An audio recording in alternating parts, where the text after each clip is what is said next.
All glories to assembled devotees. All glories to assembled devotees. All glories to assembled devotees. All glories to Shri Guru and Gauranga. Jagat Guru Srila Prabhupada ki.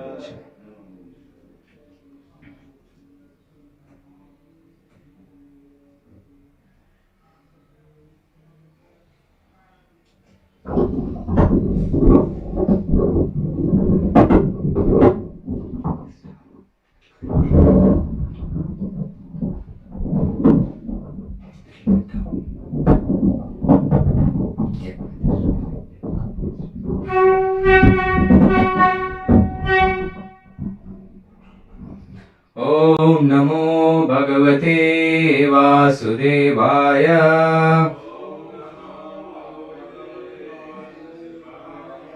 Om Namo Bhagavate Vasudevaya.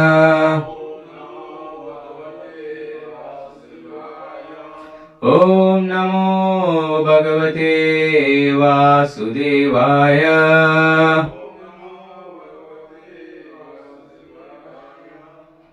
Hare Krishna, everybody. So we are reading from Srimad Bhagavatam, Canto 3, Chapter 32, Text 23. Chapter title, Entanglement in Fruitive Activities.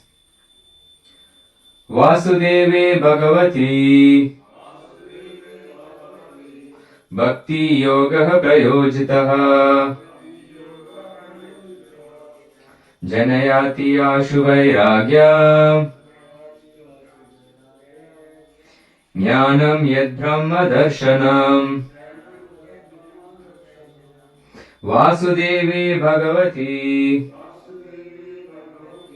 Bhakti Yoga Prayojitaha Janayati Ashu Vairagya Jnanam Yad Brahma Darshanam. Vasudevi Bhagavati Bhakti Yoga Prayojitaha Janayati Ashu Vairagya Jnanam Yad Brahma Darshanam.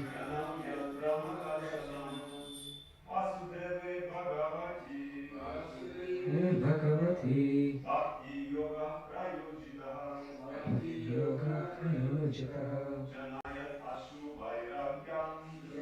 Ashu Vairagyam Jnanam Yad Brahma Darshanam.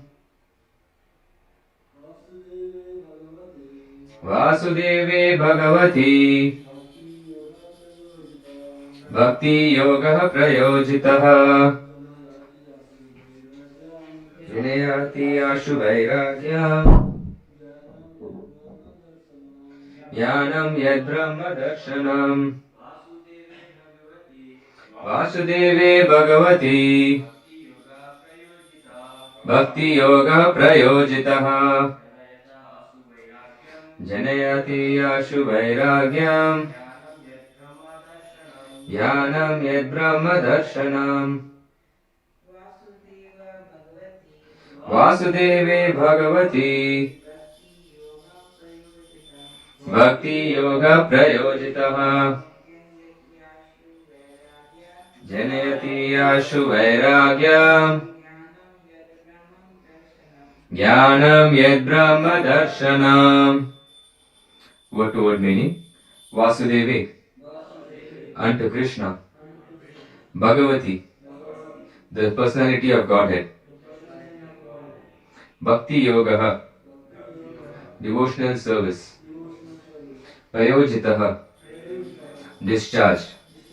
Janayati, produces. Ashu, very soon. Vairagyam, detachment. Jnanam, knowledge. Yat, which. Brahma Darshanam, self-realization. Translation and purport by His Divine Grace A.C. Bhaktivedanta Swami Srila Prabhupada. Srila Prabhupada ki. Engagement in Krishna consciousness and application of devotional service unto Krishna make it possible to advance in knowledge and detachment as well as self-realization. It is said by less intelligent men that Bhakti Yoga or devotional service is meant for persons who are not advanced in transcendental knowledge and renunciation. But the fact is that if one engages in devotional service of the Lord in full Krishna consciousness, he does not have to attempt separately to practice detachment or to wait for an awakening of transcendental knowledge. It is said that one who engages unflinchingly in the devotional service of the Lord actually has all the good qualities of the demigods develop in him automatically. One cannot discover how such good qualities develop in the body of a devotee, but actually it happens. There is one instance where a hunter was taking pleasure in killing animals, but after becoming a devotee, he was not prepared to kill even an ant.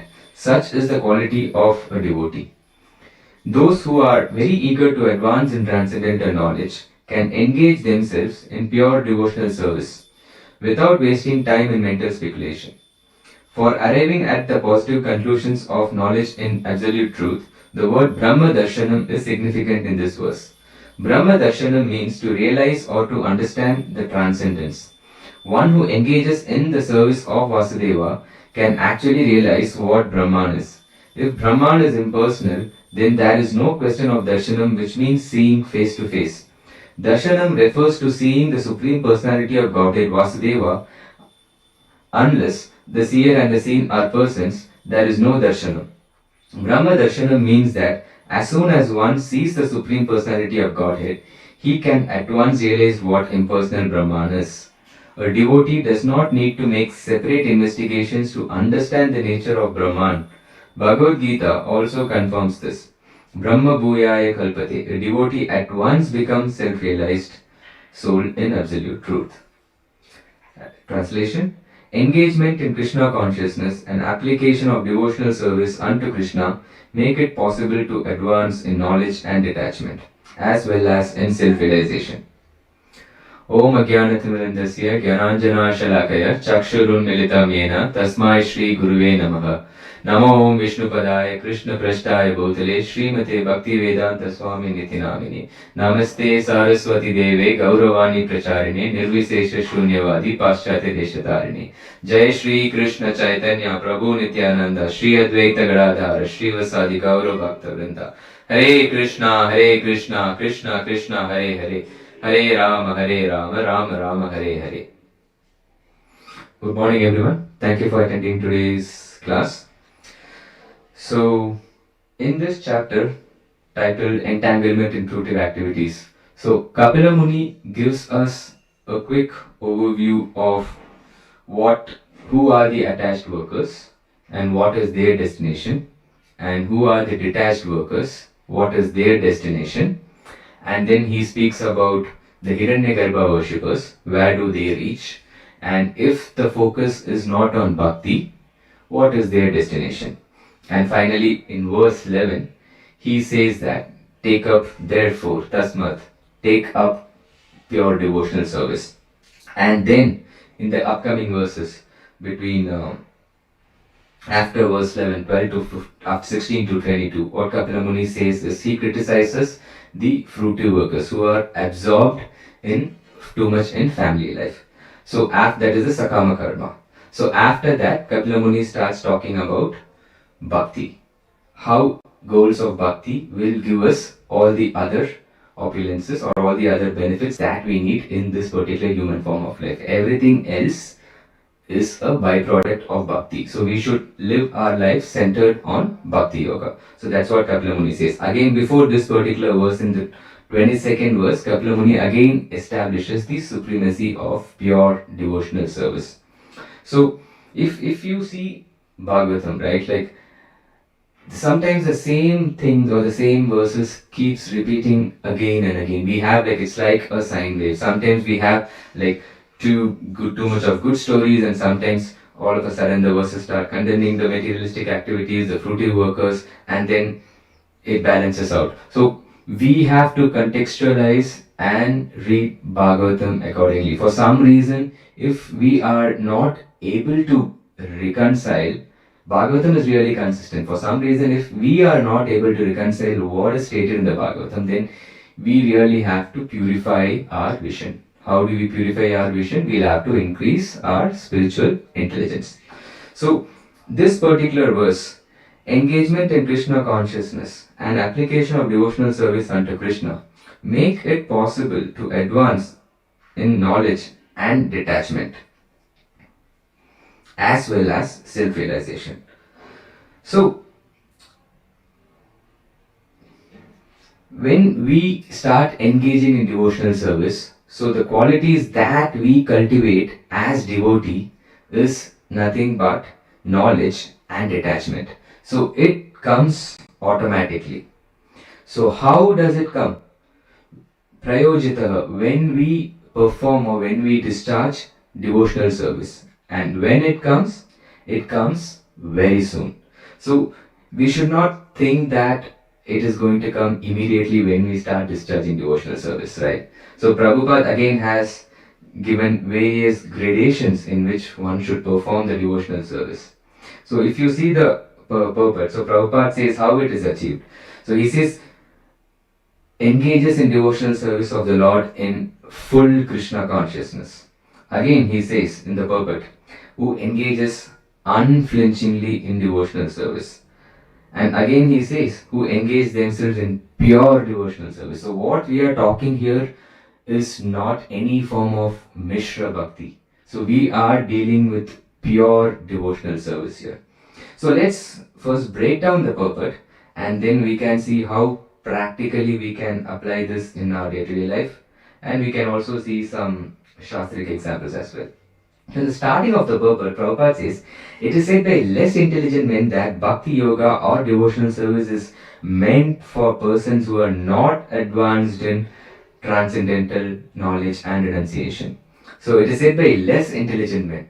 So from Nectar of Instruction, the first couple of verses. So what are the four type of intelligent people that Prabhupada is mentioning in Nectar of Instructions? So people who hear and then believe, people who see and then believe, and people who experience and then they believe, and the last one is how much ever you try to explain, they don't care.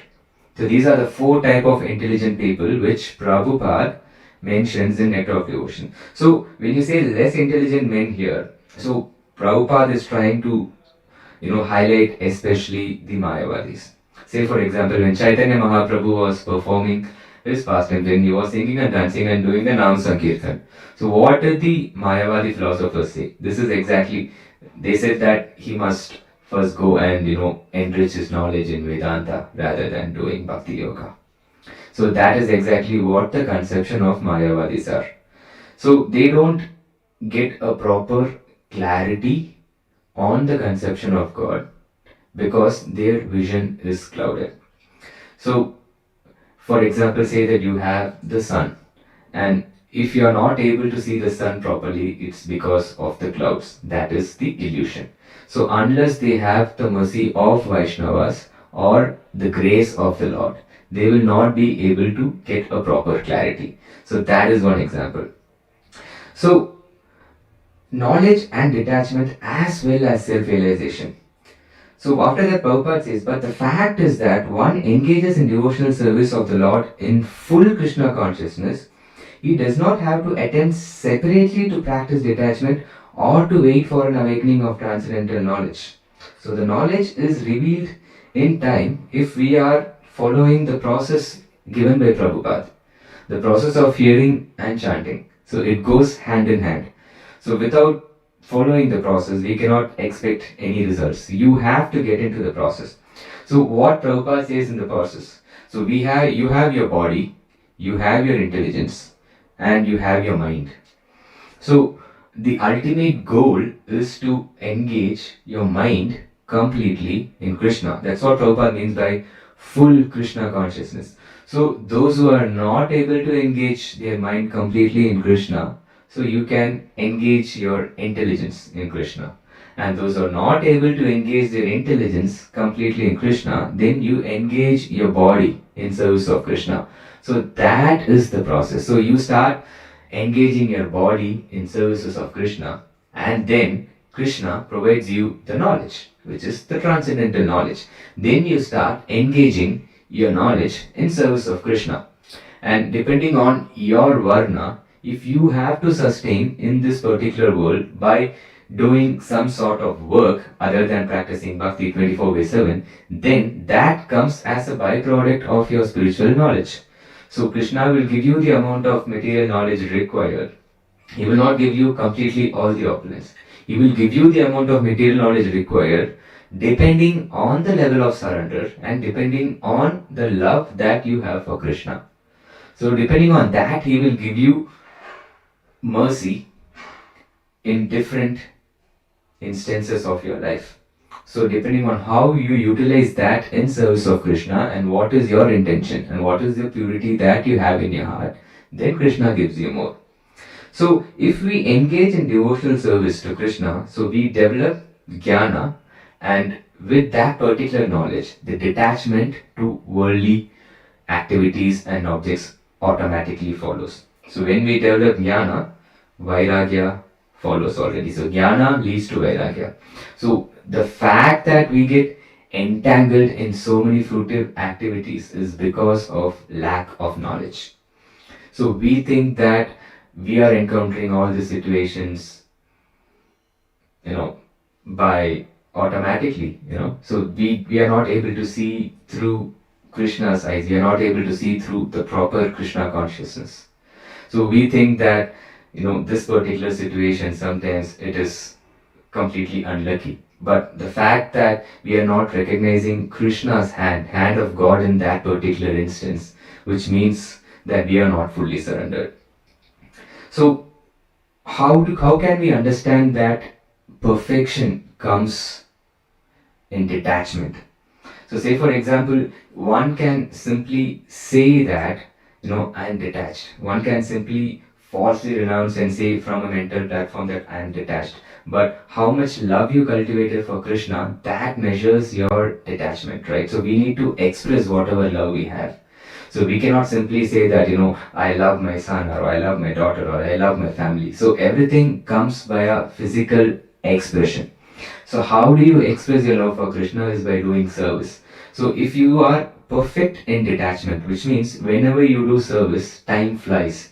You will not see it as a burden, but you will see it for pleasure of the Lord. So how will you actually, cultivate that taste for service?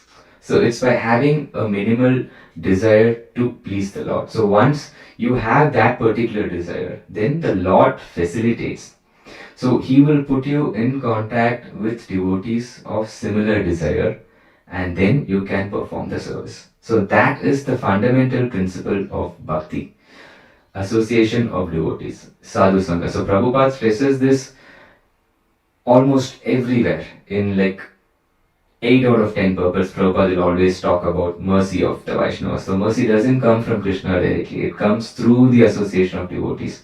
So the fact that we have the association of devotees through this organization, ISKCON, that is exactly the important factor for us to perform bhakti. And also when we perform bhakti, what we must understand is, so Krishna is facilitating you for his pleasure. So we must not take credit for the service that we perform. So mercy is given and it's not taken. So the credit always goes to the other Vaishnavas who are engaging us in that particular service. So that is how we must understand whenever we actually serve Krishna. So the different gradations, how this can be achieved is directly proportional to the amount of love we have for Krishna. So that quickly we can develop Krishna prema. So Prabhupada again says that it is said that one who engages unflinchingly in devotional service of the Lord actually has all good qualities of demigods developed in him automatically. So one who engages or one who discharges pure devotional service. So what's required for that is knowledge. So knowledge that the Supreme Lord is the ultimate proprietor. Say for example, the demigods and the demons, both of them have powers. Both of them almost have equal powers. So they fear Hiranyakashipu, and they start fearing most of the demigods, and they go to Brahma. But the only difference between the Devatas and the demons is they know how to reach out to Krishna. They know how to discharge devotional service, at least to some extent. For most of the reasons, they go to Brahma, and Brahma will come and sort out the situation. So that is how we need to apply that knowledge. So this material intelligence is okay for survival, but how can you actually transcend the path of material modes is by doing bhakti. So he also says one cannot discover how such good qualities develop in the body of the devotees, but it actually happens. So one cannot discover how such good qualities develop in the body of a devotee, but it actually happens. So say for example, we have from the Mahabharata, after the war, when Krishna gets down from the chariot, right? So the most of the times, first Krishna gets down from the chariot, and then Arjuna gets down. Nothing happened to the chariot during the war. So at the last, Krishna says to Arjuna, "You get down first, and then I will get down." So the sequence changes. So at the end of the war, this is what exactly happens. So what happens when, as soon as Arjuna gets down, and after that Krishna gets down, the entire chariot collapses. So you might have the question, so previously also Krishna got down first, how come the chariot didn't collapse? So Krishna says that because he always left his garland in the chariot. So when we follow Krishna's instructions as it is in Bhagavad Gita, and when we perform devotional service, the qualities automatically comes in. That comes in a minimal quantity. So how we exercise that particular quality. So each and every time when we make a decision to perform devotional service, which means you are exercising your faith. So your faith has to become stronger. So the more and more stronger your faith, the more and more qualities that you will have inside your body, and that comes automatically by mercy. So you have to measure your faith in every step of your life in devotional service. So you will have to retrospectively see how Krishna has been merciful towards you. You need to understand each and every situation. So how will you understand each and every situation is if you see the opportunity as given by Krishna. So if you're not able to see through that lens, then you have to improve yourself, at least to start performing pure devotional service. So this is exactly, again he is talking about, there is one instance where a hunter was taking pleasure in killing animals, but after becoming a devotee, he was not prepared to kill even an animal. So we all know that story, how Narada Muni completely convinced one hunter, right? So who are qualified to perform pure devotional service? Now Prabhupada has completely given in the purport, right? So how it is achieved? One who is engaging unflinchingly, and we have to engage in full Krishna consciousness. We don't have to separately attempt or practice detachment. So in the next few lines, Prabhupada says, those who are very eager to advance in transcendental knowledge. So what is the qualification? One must be eager to advance in transcendental knowledge. In most of the instances, what Prabhupada says is, we must try to chant sincerely. We must try to chant with all our heart. He never says that you have to. So the attitude is what makes the devotee progress in Krishna consciousness. Krishna clearly knows what's in your heart. So we will see Shastric examples for that. Krishna clearly knows what's in your heart. So the attitude with which you perform the service, that is very important for your progress. So you must be really eager. So those who are very eager to advance in transcendental knowledge can engage themselves in pure devotional service without wasting time in mental speculation. Without wasting time in mental speculation. So, okay, let's see one example for pure devotional service. So we all know the love of gopis, right? So the gopis have immense love for Krishna. So one instance, what happens is Krishna in Dwaraka, so he has a headache. So when Narada Muni comes to visit him, or he acts like he's having a headache. So when Narada Muni comes to visit him, he says that, I need to resolve this problem. My head is aching a lot. So Narada Muni asks, so how can we satisfy you? So then Krishna says, I need the dust of the lotus feet of pure devotees. So that instance, like, I need the dust from the lotus feet of pure devotees. It didn't strike to Narada Muni for him to take the dust and give it to Krishna immediately.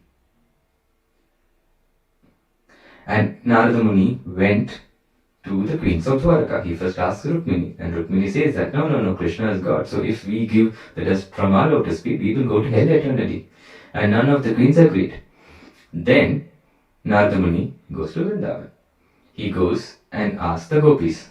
So as soon as gopis heard that Krishna is sick and he has a headache, and this is what Krishna said, they had that spontaneous attraction to serve Krishna.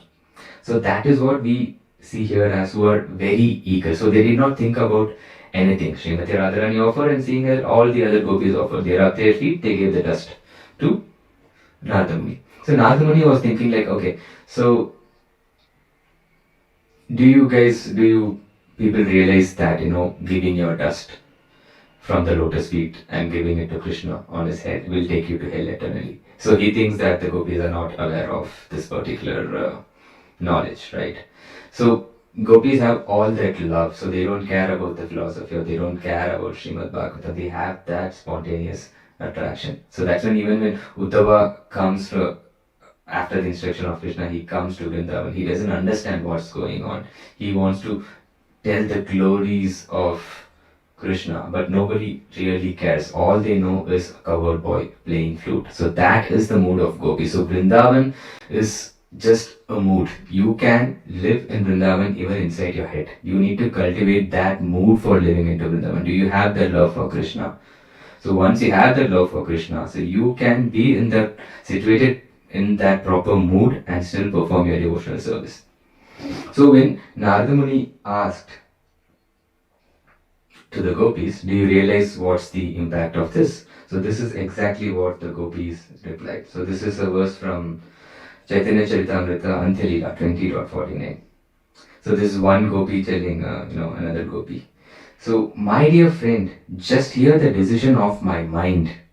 Krishna is the Lord of my life in all conditions. Whether he shows me affection or kills me by giving me unhappiness. So this is the mindset of a pure devotee. So this is how we must serve Krishna and not waste time in mental speculation. So how do we achieve this? Is different levels of surrender that we can do to Krishna. Say for example, we will not have always ideal situations to perform the service. So even amidst of all the problems that we face in life, Krishna will be testing your surrender. How much you can bend down and serve Krishna rather than complaining about the situation, right? So we can take another example. So love of gopis is one example, and also the Chataka birds, they are the beautiful birds available in Vrindavan. So they do not drink water from the surface because they consider that water as impure. So rather, when the water comes as rain from the clouds, only then they drink that water. So what happens whenever there is no rain? Sometimes there is lightning and thunder, so they accept it. They wait for the rain to come. So they wait for the mercy from Krishna. So whatever problems that they face, they don't bend down and go to the surface again. So we cannot give up on services because it is difficult, right? So that particular endeavor, now say for example, you have more time amidst your work. So you're working for 9 hours a day, right? And after that, even if you squeeze in and read Srila Prabhupada's book or do your chanting and perform more bhakti activities in the remaining time, then Krishna will make extra time for you to practice devotional service. So he will check your sincerity, he will check your level of surrender, how much strong you are, how steady you are in your bhakti, and he will automatically release some of your material responsibilities so that you get more time. Sometimes, in my work, I will have a lot of free time. So when you have free time, where you invest that time, whether you see that as a proper investment in your Krishna consciousness, that is what is really important. So how much you can withstand, how much problems you can withstand amidst all your situations, that is exactly the surrender that we are talking about. So that is the level of surrender that one has to cultivate in order to perform pure devotional service. So complete dependence. So complete dependence. Hare Krishna. You can come and take darshan. So complete dependence. We need to perform service without any cause. So we should not be having any sort of motive when we perform service. Our only mood should be for the pleasure of Sri Sri Radha Gopinath. So that should be our only mood, or at least we should try to serve in that particular mood. So while performing services, we may encounter friction with devotees. So what mood we should cultivate? Trinadapi Sunijena. So that's what Krishna says, right? So what is the last? The entire Siksashtakam, all the 8 verses is for cultivating humility. So humility must be the only ornament for a devotee. So that is what we have to learn from Sikshastakam. So Chaitanya Mahaprabhu says again and again, right, in Sikshastakam, and what does the last word say? Astisyava padaratam pinastumam. Even if you stamp me by your foot, even if you make me broken hearted, marmavatam karotuva, so I will worship you unconditionally. So we will have to start applying that mood when you perform devotional service. So that level of surrender is required, and Krishna will definitely test you. You will have instances where you will have a really shaky moment and you will have a faith crisis. At that point in time, how surrendered you are, how steady is your sadhana, that is what is important. So when you say how steady is your sadhana, you need to be chanting that 16 rounds at the same day, same time, same place, every single day, without any deviation. That is called being steady. So irrespective of all the problems you have, will you be able to get up at the same time every day, chant your rounds? So that is what you will be able to measure your position in bhakti. So even when we have reversals in our life, we must be able to handle that reversals. How good we are handling that reversals is what is important. So we saw pretty much, right, like how we are supposed to serve Krishna. So let's take one Shastric example. Let's talk about, the story of Dhruva Maharaj. So Dhruva Maharaj is just a 5-year-old boy, right? So when he wants to go and sit on the lap of his father, Uttanapada, so his father does not acknowledge properly. So because of that, he comes back crying to his mother. So his mother says 3 things to Dhruva Maharaj. What are the 3 things? We should not envy against others. Second thing, we should always think that whatever is happening to us is because of the past karma. And at the same time, what your stepmother Suruchi said is very, very true. You need to perform tapasya to Lord Vishnu so that your desires are fulfilled. So these are the 3 instructions which Suniti gave to Dhruva Maharaj. So everybody is conditioned to some extent, right? So Dhruva Maharaj completely said, okay, fine. He ignored the first 2 points and he took the 3rd point, and he wants to perform tapasya for Lord Vishnu because what his mother Suniti said, that your grandfathers and great grandfathers like Swayambhu Manu and Brahma, they did all their austerities, everything is required, and they have achieved so much of opulence in their life. So Dhruva Maharaj, everybody is conditioned, and Dhruva Maharaj said, okay, fine, and he started taking only the 3rd point and he started going to the forest. So now, how does Lord show his mercy here? Right? If you are really sincere in worshipping, your intention at your heart, that is what matters. Right? So he did not want to go and fight with anybody. All his desire was, he wants a throne which is greater than Brahma's throne. So technically speaking, he is not, though it is driven by envy, the innocence of the 5-year-old boy. So the Supreme Lord showed mercy by sending Narada Muni to initiate, to give him the initiation in the process of bhakti. So when Narada Muni went, so he says that, he again says, you should not envy others, you should think that everything is your past karma. And Prahlad Maharaj politely says, no, I am a Kshatriya, though whatever you say, I'm not bothered, so I really want to fulfill my desires and I want to go and worship Lord Vishnu. So then Narada Muni initiates him and he gives him the process of performing different yogas, and he then goes to Madhuvana and then he starts performing all the yogic process. He starts doing different austerities. So here is an example. If anybody who says that you have to take up bhakti at a very old age and not at a young age. So 5-year-old boy doing bhakti. So this is the classic example. And you don't have to be a brahmana even to do the bhakti. You don't even need to have your brahmanical thread. So the perfect example of Prahlad Maharaj, 5-year-old boy, initiated, no brahmanical thread, and all alone performing bhakti. So it has no time frame, right? You can start bhakti at any age. So all you need to be doing is eager to perform bhakti. That eagerness is being shown by Prahlad Maharaj. Dhruva Maharaj. So after that, what happens, right? So he completely meditates and he's able to see the four-handed Vishnu form in his heart. He's absorbed deeply in meditation after performing austerities. And then, all of a sudden, like he's in complete ecstasy, and then that vision vanishes in his heart. Then the same form appears in front of him.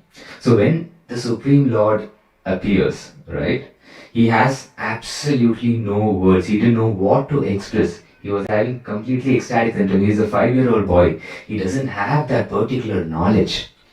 So what Supreme Lord does is he takes his conch and keeps on his head. And he blesses him. That's the grace. And then Dhruva Maharaj starts talking. So that's the grace of the Supreme Lord that we are talking. So even Lord Brahma says this in 10th canto. My Lord, if one is favored by even a slight trace of the mercy of your lotus feet, he can understand the greatness of your personality. But those who speculate to understand the Supreme Personality of Godhead are unable to know you, even though they continue to study the Vedas for many, many years. So you need the grace of the Supreme Lord, either by the Lord directly if you perform tapasyas, or through the mercy of Vaishnavas. Else, even if you study the Vedas for so many, many years, another classic example for this was Sarvabhauma Bhattacharya. So he had that impersonal conception unless and until Gopinath Acharya came and started talking. So now coming back to Dhruva Maharaj, we'll see the story in the next few minutes. So when Supreme Lord placed the conch on his head and then Prahlad Maharaj starts talking there. That's when he starts offering his prayers. That's when he gets the actual knowledge. So that is how the transcendental knowledge is imparted. So then he starts offering various prayers and then he says that, oh, I'm so sorry that, I've called you because for my personal benefit, I never realized that your greatness and the kind of ecstatic symptoms he felt inside within him, it was superior to any other pleasure on the material platform. So what did the Supreme Lord do? So in spite of all of this, the Supreme Lord knows what was his desire in his heart. So he blesses him with all the wealth, material opulences. Okay, he tells him this is what will happen in your life. So your brother will pass away and the kingdom will come to you and you will be ruling the earth for, this planet for 36,000 years. So this is exactly what Supreme Lord instructs. He gives him full information, he gives him full wealth. And he also tells him that there is a special planet for you, Dhruva, which will not be destroyed during any form of annihilation. He also fulfills all the desires. He also gives him a throne. But at that point in time, he did not liberate Dhruva Maharaj, even though so much of austerities that he performed. So he gives all these benedictions, and Supreme Lord disappears.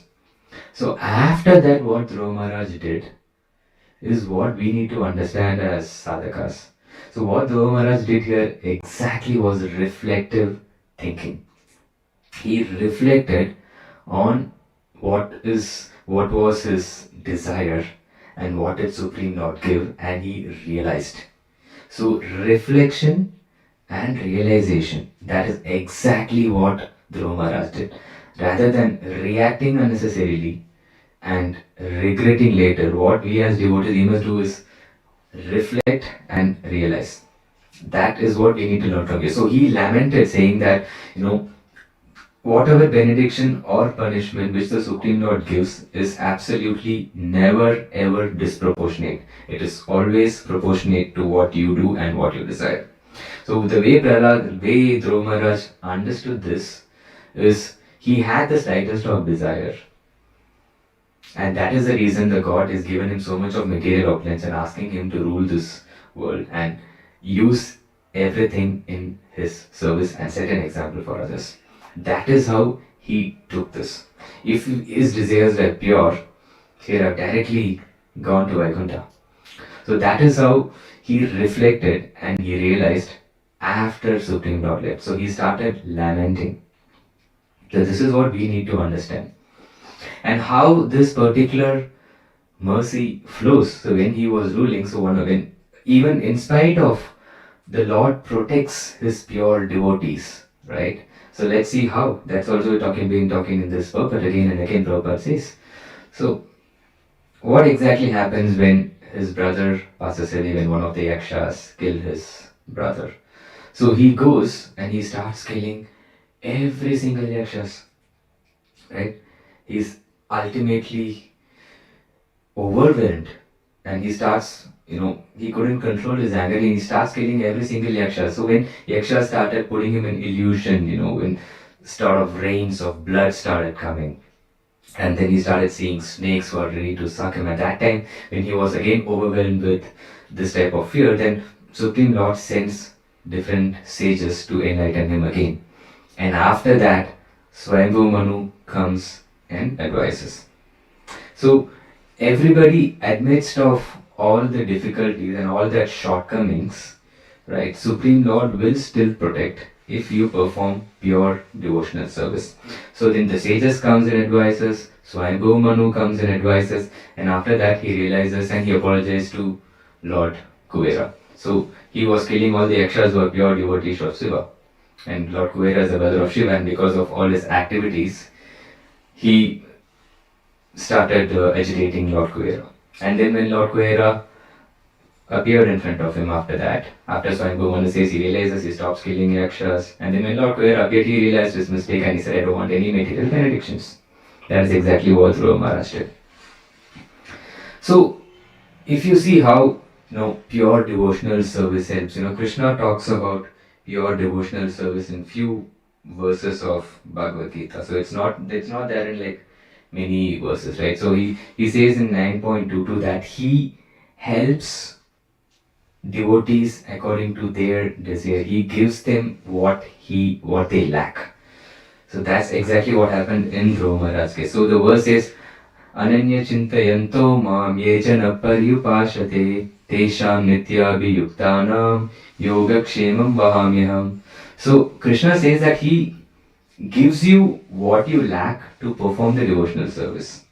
So if your intention is pure, then he fulfills your desire and then you can utilize it in service of Krishna. So if you are working in this material world, then he will bless you with certain opulences or benedictions so that you utilize that and be in a better position to perform devotional service, inspire more devotees, and then use whatever mercy has been offered in service. You should not abuse the mercy. So the moment you start abusing the mercy, then he will take whatever he has bestowed. So your vision will start getting clouded. Your spiritual intelligence will degrade the moment you start abusing mercy. So that is the difference. So very few verses in Bhagavad Gita talks about pure devotional service. Another verse in Bhagavad Gita 9.13 when Krishna says that Mahatmanastu mam partha devim prakritim ashritah bhajanti ananya manaso jnanatva bhutadim avyayam. So this is again an example of pure devotional service. You need to fix your mind. He's talking about without any deviation. So if you see Prabhupada's translation of 9.22 and 9.13, Prabhupada very clearly says without deviation, unalloyed devotional service. So this is exactly how we must understand pure devotional service. We need to see where we belong in that process. We need to measure, we need to reflect and realize. So that doesn't mean you start overthinking about each and every action that you do from morning to evening, right? So whether you are a brahmachari or whether you are a grihastha, so every single day you must keep in mind that every single conversation that you speak, or every single word that you speak, or every single conversation that you have with another devotee, that will reflect in your spiritual growth. That is very important. Whether you're a brahmachari or grihastha, you necessarily need not carry things to the next day. Every day, even Swami Bhagavan Keshav Swami says this, and he practices himself. Every day you have to disconnect to connect. This is exactly what Keshav Swami says. So every day, apart from your sadhana, take some time, reflect on your actions, reflect on your thoughts, note down how you can be a better version of yourself. That is very important as sadhakas for everybody. It doesn't matter which ashram you belong to. You need to reflect and realize where you can be a better version of yourself. So that doesn't mean you start overthinking whether I offended this devotee here, whether I offended the devotee here. So that is not what I'm talking about. That is reacting and feeding your thoughts and regretting. That is overthinking. So you need to reflect where possibly you could have been better. Now, if you have done your best and if the other devotee is still mistaking you, then everybody is conditioned to some extent, right? So Dhruva Maharaj example, if we take here, Suniti could have corrected Dhruva Maharaj easily. Narada Muni also could have given few more advices and corrected Dhruva Maharaj easily. Why they didn't do that?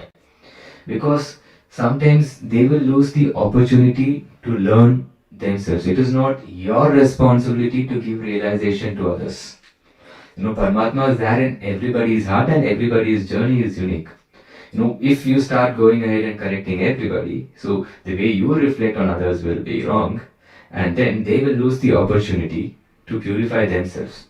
So now, when Swayambhavu Manu came and said the same thing, everything is happening because of your karma, your brother has to leave because his time has come, and time is the factor that we are all bound by, then he starts understanding. So the time, place and circumstance for giving advices or giving corrections, the relationship, everything is important. So everybody's journey is unique. So these are the key takeaways that we have. And for pure devotional service, you hardly have very few verses in Bhagavad Gita. And there is one more verse, 8.14.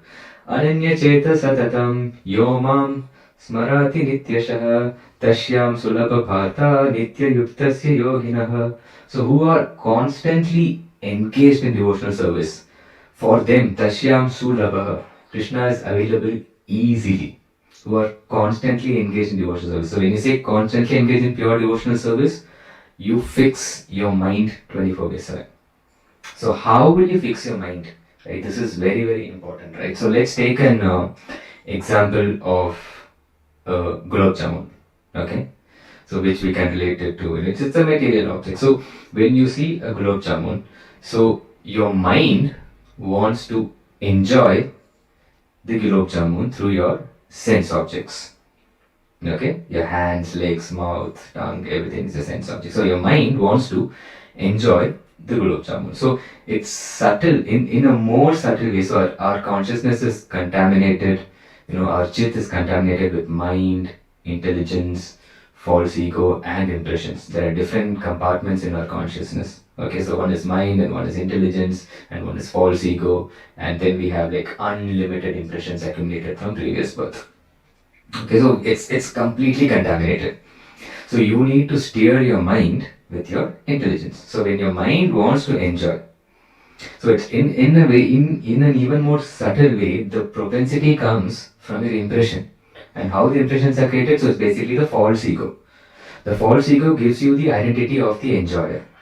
So basically, if you see, when your mind wants to enjoy the gulab jamun, right? So what happens? The gulab jamun is material, the tongue is material.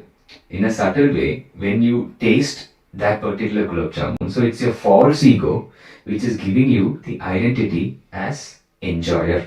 It is giving you the false identity, and every time when you perform an action with a wrong identity, a wrong conception, and that leaves an impression. So next time when you want to enjoy the gulab jamun, that impression guides your mind, and your desire comes even more strongly. So at that point in time, your mind is technically steered by your false ego. Your intelligence becomes subservient to your mind. Your intelligence is controlled by false ego. That is mostly why we get entangled. And we start enjoying things and we start leaving impressions. So, how do you purify your intelligence?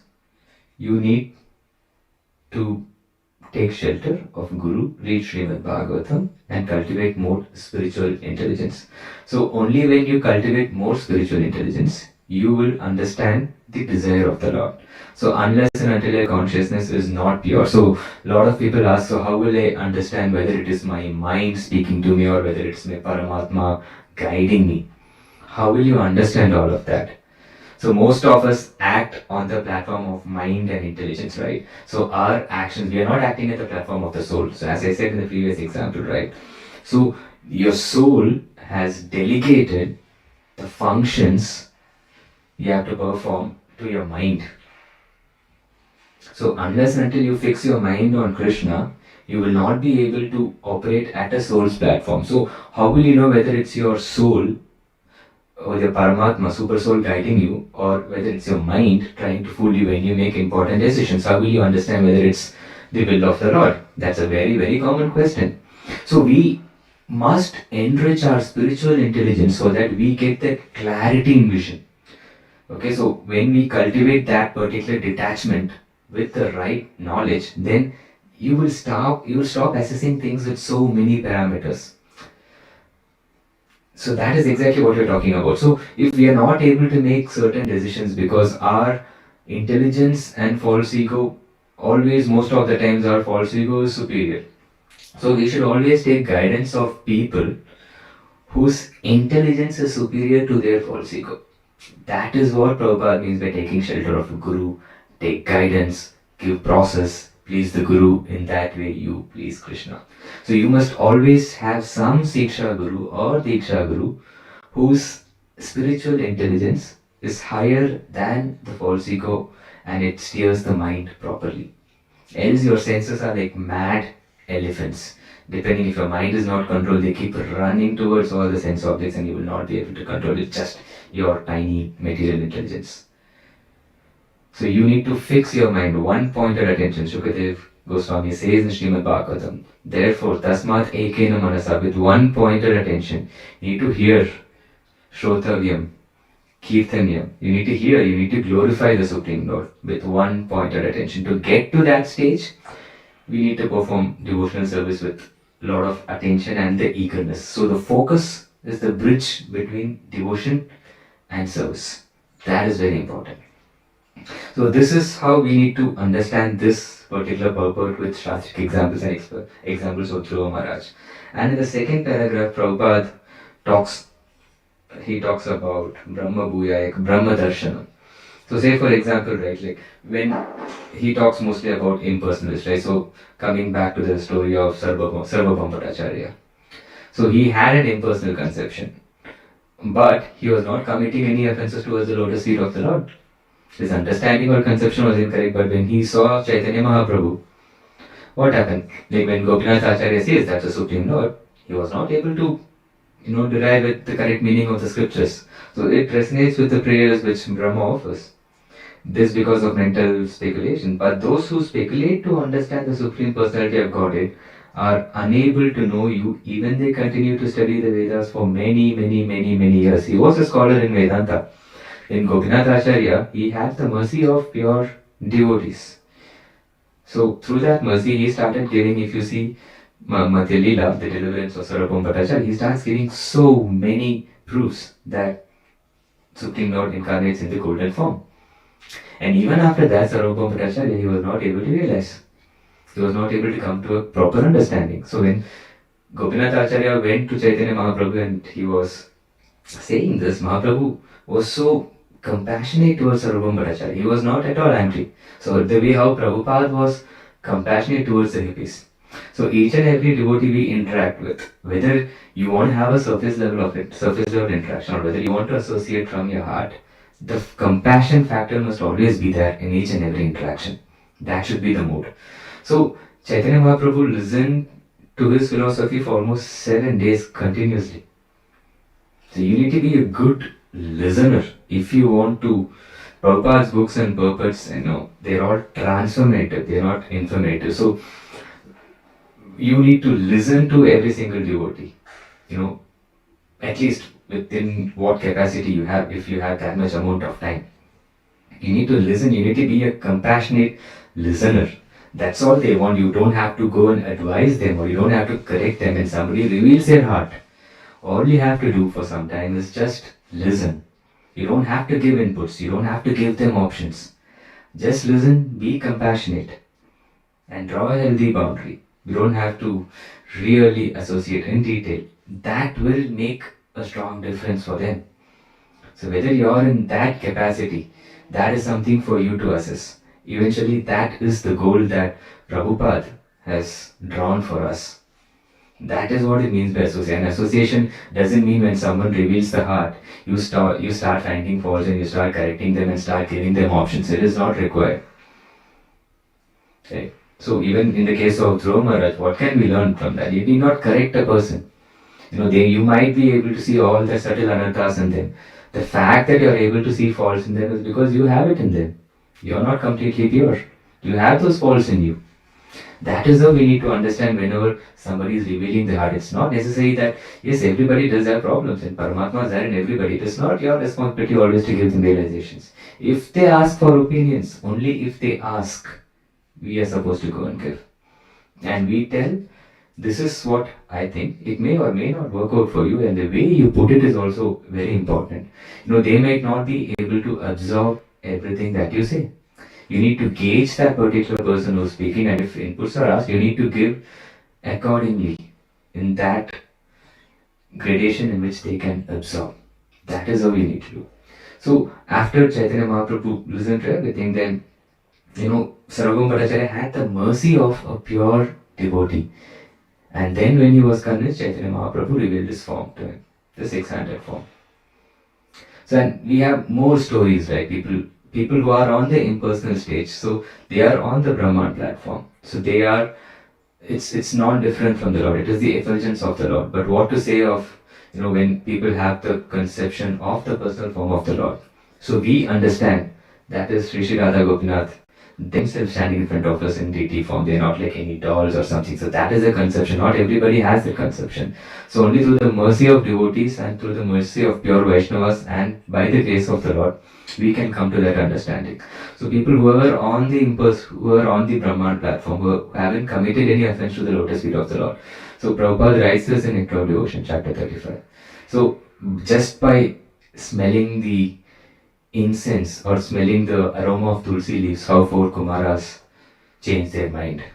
So they are just one step away from the mercy of the Lord and from the mercy of association. So that's how Prabhupada says Sadhu Sangha is very, very important.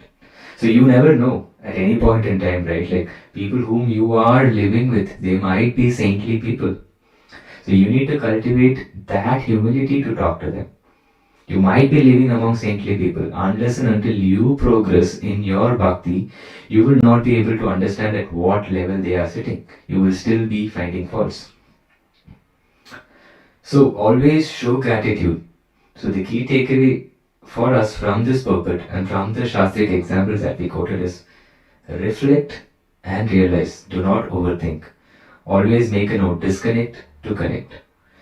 Only then the knowledge will enrich and then you will be able to cultivate detachment. It is not a mechanical process. It is a retrospective process.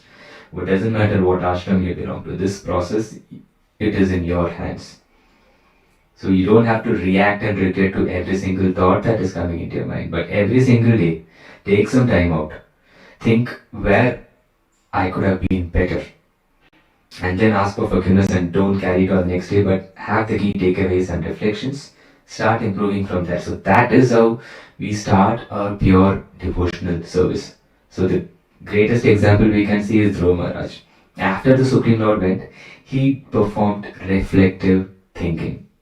And that is the starting step for pure devotional service. And then he ruled earth for 36,000 years. This is the key takeaway for us from this book. Hare Krishna. Any questions?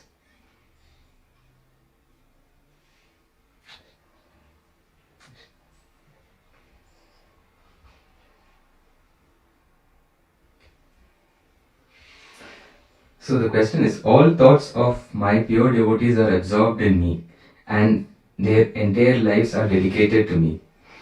Always sharing knowledge with each other and talking about me, they experience great satisfaction and bliss. Bhagavad Gita 10.9. Why when Uddhava spoke about Krishna to the people of Vrindavan, they did not want to listen to them? So, yeah. So when Uddhava spoke about Krishna, right, like he was explaining from an Aishwarya perspective, right? People in Vraja or in Vrindavan, they don't see Krishna as God. So when Uddhava started explaining to gopis about the opulence of how Krishna appeared in different, forms and how he's helping different people, they just don't care. They don't see Krishna in that way. All they have is love for a cowherd boy and how they can please each and every single day. So say for example, right, our desires might keep changing every day, even in the form of services. But the gopis have only one desire. The desire of Srimati Radharani is to please Krishna. So in every temple you go here, right, you see Radha Gopinath, Radha Damodar, Radha Madan Mohan. Why? Radha comes first. Which means in Vrindavan, Krishna's desire keeps changing again and again. But Radharani and Gopi's desire is just to please Krishna. Their desires don't change. So that is what it takes to get into Goloka Vrindavan, Krishna and Raja. So you should have only one desire, that is for the service of Supreme Lord. So every single, object in Vrindavan is for, animate or inanimate, any object, even a stone. When Krishna walks, it is said that if it is summer, the stone automatically becomes cold. If it is winter, the stone automatically becomes hot. And what gopis will be having, they have so much of problems that Krishna is walking on barefoot. So that is the mood of the gopis, but every single object works for the pleasure of Sri Sri Radha Gopinath. So that is how we must understand. So when Uddhava is going and explaining all Aishwarya of Krishna to gopis, they don't understand because they are completely in Madhurya Rasa. They are completely in an elevated platform and they don't want to know Krishna that way. So that is one of the understanding which we can derive from your question, Prabhuji. Krishna. Shri Shri Radha Gopinath ki, Jagat Guru Srila Prabhupada ki, Nitai Gaura Premanande. All glory to the assembled devotees. All glory to the assembled devotees. All glories to Shri Shri Shri Guru and Gauranga. Jagat Guru Srila Prabhupada ki. Hare Krishna.